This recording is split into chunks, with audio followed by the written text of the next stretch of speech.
spreadsheet told me to plant, so I did. I think we might be a little early. Have you ever seen this method before? Planting peas in an eavestrough? I've seen it in a lot of British vlogs. Must be something they're happy trying over there. So I thought I have to try it over here. Peas are happier in cooler temperatures. So if I want to hit the ground running and take advantage of those first days when conditions are most spring-like, I think this might do it. I understand that peas also don't like to have their roots disturbed, so probably starting them in a pot like this and then potting them up and then potting them out would not make them very happy. So to stress them the least amount and get them the conditions they like best, I think the eavestrough method is going to be a winner. I probably unrealistically thought I was going to be able to actually show you planting the peas. The conditions outdoors are not favorable yet. But we all know how good I am at miming things, right? So let me show you how it goes. When it comes time to plant these guys outside, I'm going to dig a trench about yay long and this deep, and you take the eavestrough, tilt it, and slide the peas into the trench. I've seen it in videos. It looks really cool. In the videos that I've seen, I don't think they had ends on either end of the eavestrough, but I'm starting mids out indoors and I don't want to make a mess, so I am going to put an end on. So I got a real cap and I put it on the one end of the eavestrough, and I put just a chunk of styrofoam in this end, and my reason being, these are a real pain to put on. You really have to use a lot of force, and I don't want to wreck anything. So by putting in just like this little temporary thing, I've got it taped in, I can pop this out, hopefully, and just slide these little goobers into the trench when it's time to go. Now we know I don't have room under my lights for these. If you saw in my last video, it's pretty full already. So these guys are going to go in a window. I know my windows are kind of drafty and it's kind of cold, but they're peas. Peas like it cold, so I think they'll be fine in there. And I'll make sure that each day I flip them around. You can see how they've been in this direction, so tomorrow I'll make sure that they go in this direction, and then they'll lean towards the sun and get nice and strong. Let's have a quick update of what's starting. Get the cat out of the way first. Move it. Luffas. They've got their secondary leaves, but there are still only 2. The other ones have all done nothing. Is anybody else dying just like me to open one of these up and see what the seed looks like? Let's do it.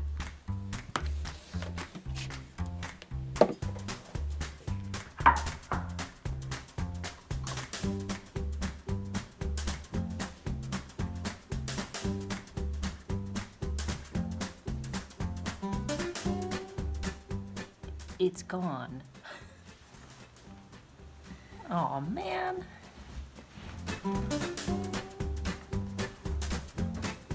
Well, now I want to open up the other ones too.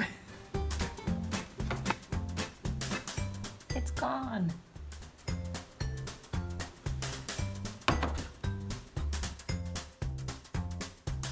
It's gone.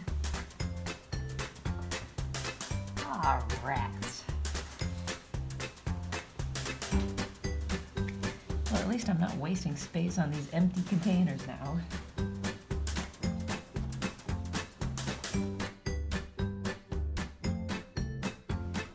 Gone.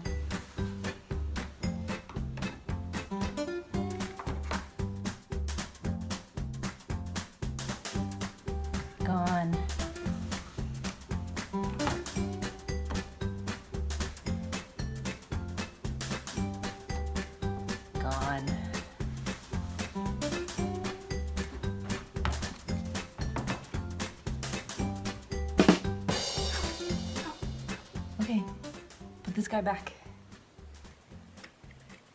He's got a leaf. He's coming out.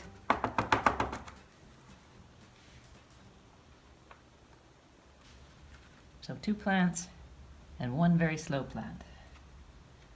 That's okay. That's fine. Something that makes me a bad scientist. I didn't mark down which of these pots went on when I changed out and I took them out of the nursery. I put some of them on the heat mat, and that could have accelerated the rotting of the seed. I think what I'll try next year is the paper towel trick. So I will probably still try clipping, and I will put them in a paper towel, a damp paper towel inside a baggie, and sprout them first before I put them in the starting mix. That way at least I'll see which seeds are successful and have a better chance of growing. There's always next year. On a more successful note, the tomatoes are doing awesome. Pretty much everything's germinated. Everything has germinated here. One thing to watch out for when you have things on the heat mat is that they do dry out faster. So do keep an eye on these and keep them nice and moist.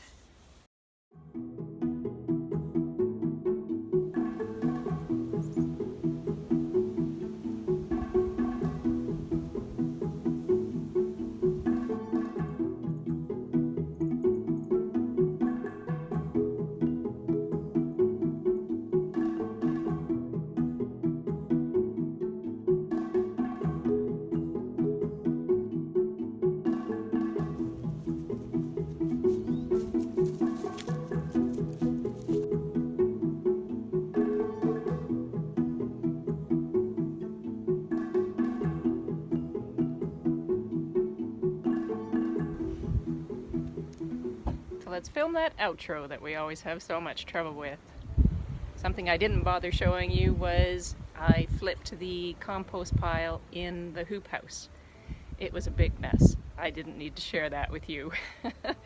And if you follow me on Instagram, I will try and post some updates, and we'll see how long it takes for the pile to get back up to cooking temperature.